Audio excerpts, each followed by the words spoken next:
우리는 지난 3주간의 감사 특밤 기간을 정말 꿈같이 보냈습니다.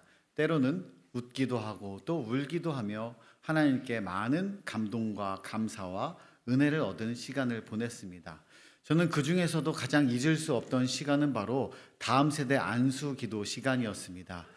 저는 어린이 담당 목사로서 이 감사 특밤 기간 동안에 늘 어린이들에게 가서 안수 기도도 하고 같이 부둥켜 안고 기도도 해주고 싶었는데 그럴 수가 없었습니다.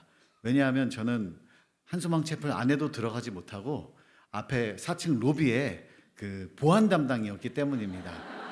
그래서 아이들을 따뜻하게 맞아주기는커녕 야, 너 들어가, 엄마한테 가, 떠들지 마, 조용해, 뛰지 마, 막 이렇게 하면서 작년에 너무 무섭다 그래가지고 올해는 조금 이제 부드럽게 하려고 했는데 그럼에도 불구하고 아이들을 막 마주하고 만나지 못했던 게 참 아쉬웠습니다. 그리고 또 이제 기도 시간이 되면은 그때라도 가서 기도하면은 좋은데 이상하게 저를 예배국에서 너무 사랑하는지 이 마지막에 기도 마이크 잡고 같이 기도하는 그 시간에 저를 며칠 연속으로 계속 넣더라고요. 원래는 돌아가면서 하는 저만 계속 연속으로 넣어가지고 아이들을 만날 수가 없었습니다. 그래서 이 안수기도 하는 시간을 딱 만들어주니까 너무 감사한 거예요. 그래서 아이들을 위해서 이렇게 안수기도를 한 명 한 명 하게 되었는데 제가 놀란 게 뭐냐면 부모님들이 생각보다 많은 아이들을 데리고 와서 기도를 받으려고 아이들을 모아 오셨다는 겁니다. 그래서 부모님들이 아이들이 많이 기도받는 것을 사모하시는구나, 이것을 느꼈습니다. 제가 지난 여름 성경학교를 치를 때도 집회를 마지막 날에 집회를 하면서 저녁 때 마무리를 하면서 갑자기 마음에 감동이 와서 안수 기도 받고 싶은 친구들은 나오세요 해서 저는 한 30명 나와서 빨리 마무리하고 잘 끝내야겠다 생각을 했는데 한 500명 가까운 애들이 막 다 나오는 거야. 다 나와가지고 너무 기쁘긴 했는데 기도하다가 허리랑 목이랑 손이랑 다 끊어지는 줄 알았습니다. 그걸 보면서 야, 우리 아이들도 기도받는 걸 너무 좋아하는구나, 신앙으로 잘하고 싶어 하는구나, 이걸 깨달았습니다. 그리고 또 신방을 다녀보면은 이제 3, 40대 청년 지나서 이제 작년쯤 되는 이런 성인의 자녀를 둔 부모님들이 계시지 않습니까? 그 부모님들의, 이 권사님들의 기도 제목도 들어보면은 아이들이 세상적으로는 다 성공하고 잘 나가고 결혼도 잘했는데 그럼에도 불구하고 신앙의 가문을 꾸리지 못한 것이 너무 아쉽다. 그게 내 마지막 기도 제목이다. 이런 기도 제목을 많이 받았습니다. 제가 그걸 보면서 자녀가 나이가 어리든 많든 간에 우리 한소망교회 부모님들은 다 자녀들을 믿음으로 양육하고 싶고 믿음의 가문을 일구고 싶은 마음과 열망이 가득히 있구나. 그런데 이것을 어떻게 해야 되는지 갈피를 잡지 못할 때가 많은 것 같다. 마음은 있는데 방법도 잘 모르고 어떻게 무엇이 가장 중요한지 이것을 잘 몰라서 참 답답할 수 있겠다 하는 생각이 들었습니다. 그런 상황 가운데 저는 오늘의 말씀을 마주하게 되었습니다. 그런 의미에서 저는 오늘 이 아브라함의 말씀을 통해서, 창세기 말씀을 통해서 믿음의 명문 가문은 어떻게 세워지는지, 무엇을 바라보며 우리가 살아야 할 것인지 말씀을 통해서 나누어 보려고 합니다. 오늘 본문 속에는 두 가정이 등장하고 있습니다. 한 가정은 아브라함의 가정, 그리고 한 가정은 롯의 가정입니다. 이 롯은 우리가 잘 아는 것처럼 아브라함의 조카입니다. 그런데 이 롯은 아브라함에게 있어서 아들과 같은 존재였습니다. 왜냐하면 이 롯의 아버지 하란은 일찍 죽게 됩니다. 그래서 부모님을 롯이 일찍 잃게 되죠. 그래서 아브라함이 이 조카 롯을 어디를 가든지 데리고 다녔습니다. 그래서 자식과 같은 존재라 이 말이죠. 제가 일산 지역에 존경하는 목사님 중에 한 분이 바로 우리 위 목사님 제일 존경하지만 또 한 분이 계신데 그 목사님은 청년의 때에 자기 형님 부부가 돌아가시게 된 거예요. 근데 그 형님에게 자식이 셋이 남겨져 있던 거죠. 그래서 이 자식 셋을 어떻게 할까 하다가 신학생인데 가난한데도 내가 책임져야겠다 이렇게 마음을 먹으신 거예요. 그렇게 하면서 이 자식 셋을 결혼도 안 하신 분이 책임지기로 하고 또 그러면서 사모님 되실 분을 만났는데 나는 조카 셋이 있습니다. 이 셋을 내가 책임져야 합니다. 해서 알겠습니다. 같이 결단을 해서 그 셋을 키우기로 하고 또 다른 자녀도 낳고 했는데 여러분 그 셋을 정말 잘 키우셨어요. 이 셋을 키우면서 얘는 나랑 좀 거리를 두고 내 자식이랑은 달라. 얘는 내 조카야. 이렇게 했겠습니까? 아니죠. 자기 아들처럼, 자기 딸처럼 자식으로 여기고 키워냈다 이 말입니다. 여러분, 오늘의 아브라함도 마찬가지였을 것입니다. 오늘 창세기 13장을 보면 어려울 때 애굽에 내려갈 때도 롯을 데려갔고, 또 성공해서 네겝으로 올라올 때도 롯을 데리고 올라옵니다. 그리고 성경 말씀을 보면 아브라함도 재산이 좀 생겼고 롯도 재산이 좀 생겼습니다. 그러면 이것은 아브라함의 도움 없이는 롯이 절대로 성공할 수가 없다 이 말입니다. 그런데 이 두 가정 사이에 갈등이 일어나기 시작합니다. 그게 재산이라고 하면 은과 금도 있겠지만 가축도 있겠습니다. 근데 가축이 잘 먹이다 보면 계속 새끼를 치잖아요. 그러다 보니까 계속 재산이 불어나는 거죠. 그러다 보면 땅은 한정적이고 먹일 꼴은 부족한데 이 가축들은 늘어나니까 목자들 사이에서 싸움이 일어납니다. 목자분들 싸우면 안 됩니다. 네. 목자들 가운데 싸움이 일어납니다. 그래서 이걸 보다 못해서 롯이 아브라함이 타이르려고 롯을 부릅니다. 그런 다음에 가장 먼저 이야기한 게 뭐냐? 우리는 한 친족이라 이렇게 이야기합니다. 우리는 한 친족이라. 이게 뭐냐? 우리 한 가족 아니냐? 먼저 설득을 하는 거죠. 그러다가 제발 다투지 말자면서 하면서 이렇게 이야기합니다. 9절에 내 앞에 온 땅이 있지 아니하냐? 나를 떠나가라. 네가 좌하면 나는 우하고 네가 우하면 나는 좌하리라. 이렇게 이야기합니다. 여러분, 우리가 이 말씀을 보면서 많이 착각하는 게 뭐냐면은 사이가 안 좋고 싸울 것 같으면 성경에도 이렇게 나왔는데 이제 상대하지 말자. 그냥 무시하자. 교회 안에서 그냥 갈등이 일어날 것 같으면 그냥 획 돌아가지고 인사도 안 하고 모른 척하고 지내고, 이게 맞는 걸까요? 이 아브라함이 이렇게 했던 건 그게 아니었습니다. 이제 너랑 나랑 도저히 안 되니까 이제 다시는 보지 말자. 이게 아니고 내가 너를 위해서 모든 걸 내려놓게. 모든 걸 양보할게. 너가 하고 싶은 대로 할 수 있게 내가 모든 기득권을 내려놓고 너에게 선택권을 전부 줄게. 자신을 내어놓는 양보였습니다. 그래서 다 내려놓는 이 양보를 한 건데, 여러분, 우리는 교회 안에서 한 가족이지 않습니까? 대한민국 어느 교회를 간들 어떻게 갈등이 없겠고 싸움이 없겠습니까? 어떻게 억울한 일이 없겠어요? 그런데 내가 거기에서 그러면 내가 여기까지 와서 당해야겠어? 내가 도저히 참을 수 없지. 내가 이거 한마디만 해야겠어. 이러면서 가정에서부터 직장에서부터 이제 받아왔던 남편한테 받던 모든 스트레스 갑자기 교회에서 빡 질러버리면 수습은 누가 해요? 목사가 해야 돼.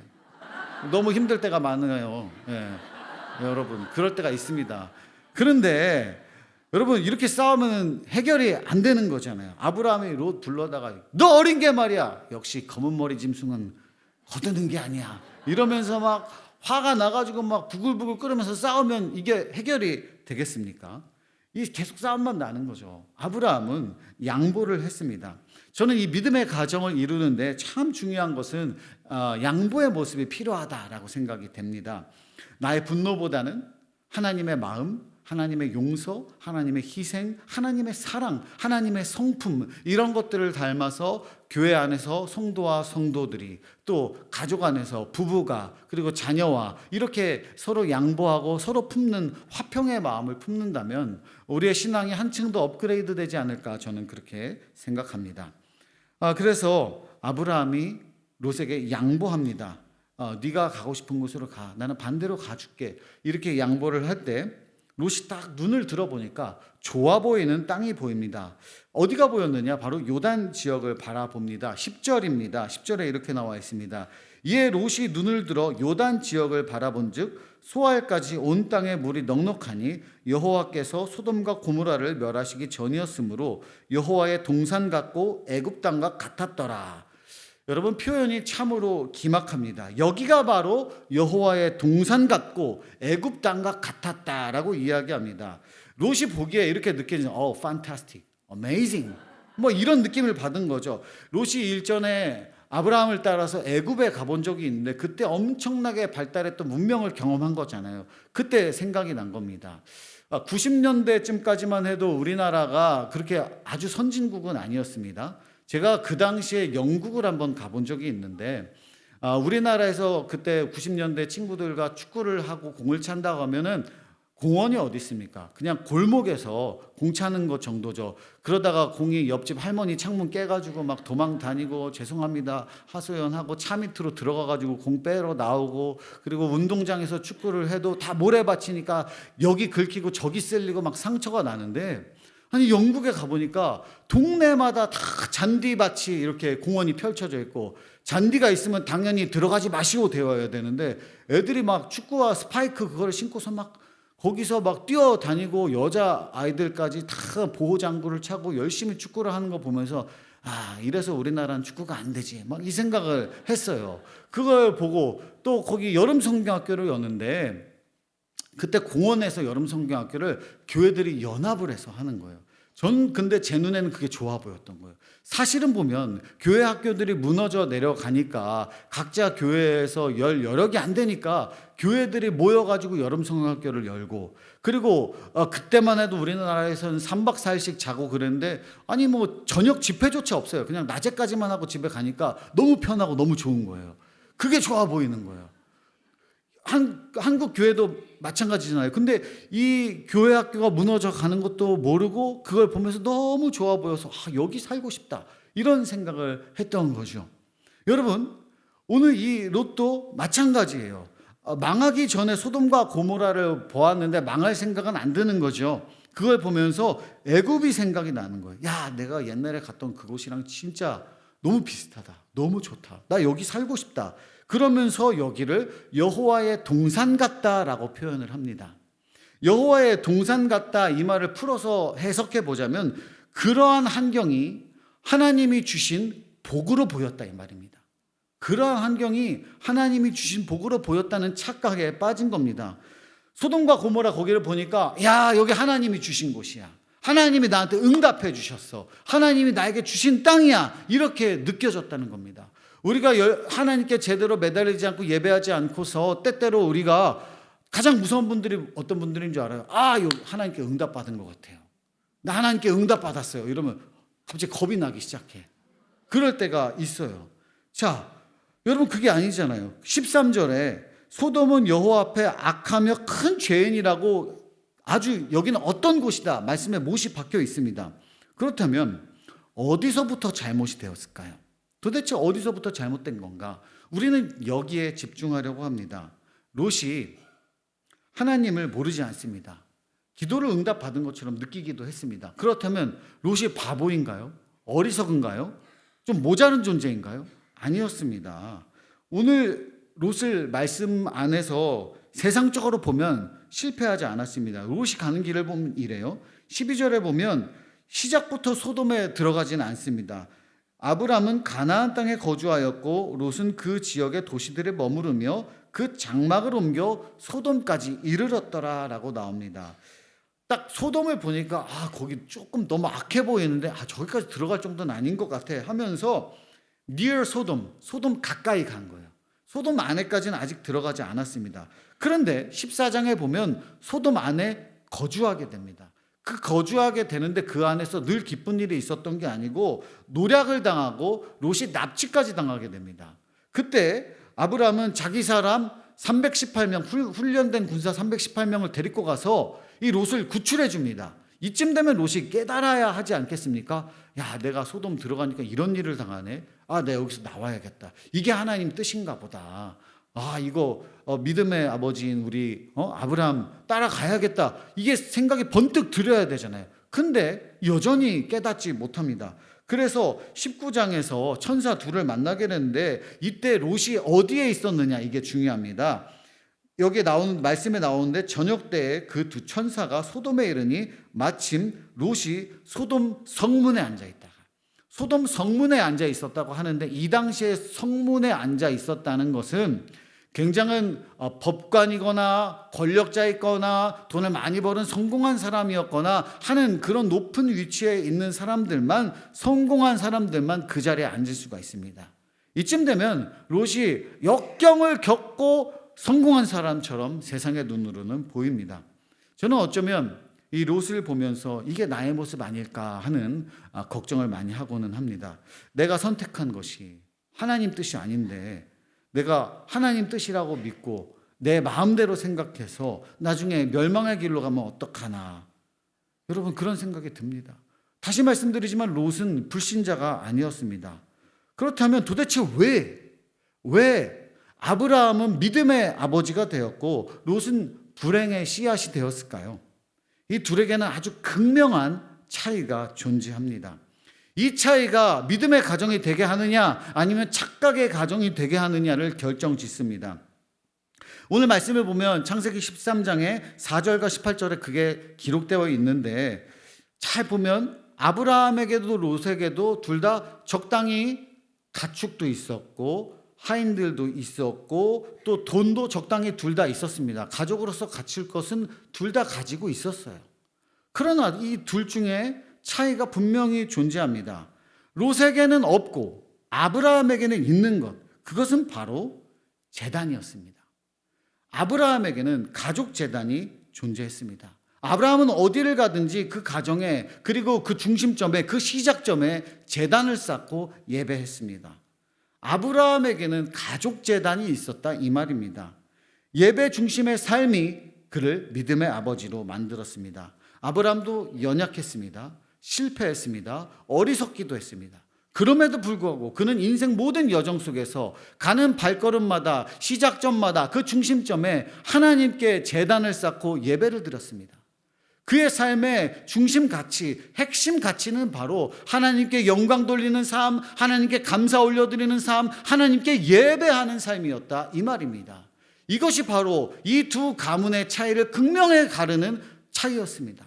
아브라함의 가정에는 가족 제단이 있었다, 롯에게는 없었다, 이 말입니다. 사랑하는 성도 여러분, 우리의 다음 세대들을 믿음으로 키워내고 하나님 뜻에 이끌려 살게 하기 위해서는 여러분 각자의 가정에도 믿음의 제단이 쌓아져 있어야 합니다. 하나님과 호흡하고 하나님과 소통하고 하나님께 묻고 하나님의 응답을 듣고 하나님께 영광 돌리고 하나님께 감사를 구하고 하나님께 은혜를 얻으면서 살아가는 그 가정은 너무나도 복된 가정이지 않을까, 저는 그렇게 믿습니다. 아브라함의 가정에 제단이 있었다. 그로 말미암아 그는 모든 선택의 과정에 하나님이 개입하게 되었습니다. 인간의 눈으로는 손해보는 것 같고 망할 것 같고 실패할 것 같지만 그의 기준은 인간의 눈이 아니었습니다. 그의 기준은 오로지 예배자로서의 삶이었습니다. 하나님께 제단을 쌓는 삶, 이 말입니다. 그런데 우리는 예배하려고 몸부림치고 그리고 하나님 뜻대로 살려고 몸부림을 쳐도 우리에게 슬픔과 아픔과 상실감의 순간은 찾아옵니다. 14절은 이렇게 시작합니다. 롯이 아브라함을 떠난 후에 아브라함은 여러 가지 감정이 들었을 겁니다. 자식 같은 이 롯을 떠나 보낼 때, 아니 떠나란다고 진짜 떠나다니, 이런 마음이 생기지 않을까요? 상실감이 생기겠죠. 아마도 이런 대답을 기대했을 수도 있습니다. 삼촌, 그렇게 말씀하지 마십시오. 아니 그런 심한 말씀을 하시다니. 삼촌은 제 아버지나 마찬가지인데 제가 어디를 갑니까? 삼촌은 믿음의 아버지인데 제가 삼촌을 떠나면 하나님을 떠나는 거나 마찬가지인데 제가 어디를 갑니까? 그런 말씀하지 마십시오. 제가 앞으로 더 열심히 잘 해보겠습니다. 평화를 이루도록 노력해보겠습니다. 이런 응답을 기대했을 수도 있습니다. 그런데 롯은 좋다고 떠나가 버렸습니다. 이때 얼마나 상실감이 강했을까요? 아브라함은 얼마나 슬펐을까? 그런데 이 순간 하나님이 찾아오셨습니다. 평생 롯 키워놨더니 가장 허무해진 순간, 가장 슬픈 순간, 가장 상실감의 순간에 하나님이 오셨습니다. 하나님 오실 때 그냥 오시지 않습니다. 하나님은 상처 입은 아브라함의 마음을 치유하러, 위로하러 오셨습니다. 고린도후서 1장에도 분명히 기록되어 있습니다. 우리의 모든 환난 중에서 우리를 위로하사 우리로 하여금 하나님께 받는 위로로서 모든 환난 중에 있는 자들을 능히 위로하게 하시는 이시로다. 능히 위로하게 하시는 이시로다. 하나님은 위로의 하나님이십니다. 우리 하나님께서 위로의 하나님이신 것을 믿으시기 바랍니다. 믿음의 가정은 다른 세상 어떤 것으로부터 즐거움이나 만족이나 기쁨이나 행복이나 위로를 얻지 않습니다. 오직 하나님으로부터 위로 내려오는 하나님으로부터 위로를 얻고 즐거움을 얻고 만족을 얻고 기쁨을 얻어야 합니다. 이것이 바로 그리스도인의 삶입니다. 사랑하는 성도 여러분, 혹시 삶의 힘든 자리, 괴로운 자리에 놓여 있습니까? 하나님께 매달리십시오. 하나님께 매달리면 하나님은 우리를 고아처럼 내버려 두지 않으십니다. 방치하지 않으십니다. 우리를 찾아오십니다. 우리를 위로해 주십니다. 그래서 저는 좋아하는 찬양이 있는데 제가 노래는 잘 못 부르기 때문에 컴플렉스가 있어서 제가 읽어드리도록 하겠습니다. 진지하게 읽겠습니다. 하나님께 찬양과 경배하는 자, 하나님의 선하심을 닮아가는 자, 너의 모든 것 창조하신 우리 주님이 너를 얼마나 사랑하시는지. 하나님 사랑의 눈으로 너를 어느 때나 바라보시고 하나님 인자한 귀로서 언제나 너에게 기울이시니 어두움에 밝은 빛을 비춰주시고 너의 작은 신음에도 응답하시니 너는 어느 곳에 있든지 주를 향하고 주만 바라볼지라. 그렇습니다. 오늘 찬양도 고백하는 거, 하나님께 찬양과 경배하는 자에게 하나님 응답하신다, 위로하신다, 하나님께서 함께 하실 것이다, 주만 바라보아라. 말씀은, 찬양은 고백하고 있습니다. 주만 바라볼 것, 이것이 중요합니다. 제가 꿈꾸는 가정들의 모습이 바로 이런 모습입니다. 예배 중심의 삶으로서 하나님께 위로받고 하나님으로 만족하는 삶, 하나님만 바라보는 그 가정을 저는 꿈꾸고 있습니다.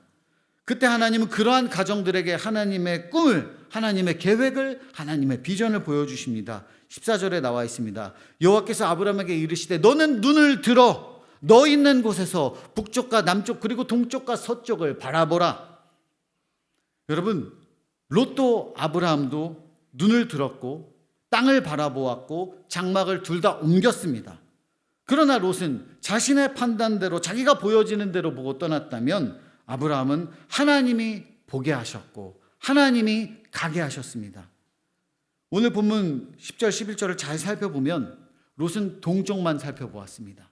그러나 아브라함은 동서남북을 바라보았습니다. 이 차이는 엄청난 차이가 됩니다. 세상 사람 눈에는 아브라함이 가는 길은 망할 길처럼 보였겠지만 믿음의 눈을 지닌 사람들에게는 그렇지 않습니다. 세상 사람들에게는 예수 그리스도 십자가 골고다 언덕의 길은 그것은 실패의 길, 패배의 길, 망하는 길처럼 보이지만 예수 그리스도를 믿는 믿음의 자들의 눈에게는 이것은 사랑의 길, 희생의 길, 구원의 길, 승리의 길입니다.